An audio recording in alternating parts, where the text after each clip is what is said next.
हरे Krishna guys. तो कैसे हैं आप लोग? रमा एकादशी में शुभेच्छा करता हूँ आप सबका। तो आज हम लोग इस्कॉन अमृतसर आनंद आश्रम इस्कॉन मंदिर में है, जहाँ पर गुरुकुल के बच्चे के साथ हम प्रसाद पा रहे हैं एकादशी का।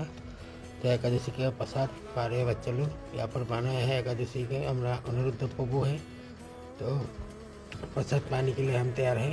प्रसाद खा रहे हैं। बढ़िया टेस्ट है प्रसाद, महाप्रसाद बोलते हैं। तो हम तो प्रसाद पा रहे हैं, आप लोग प्रसाद पा रही हो?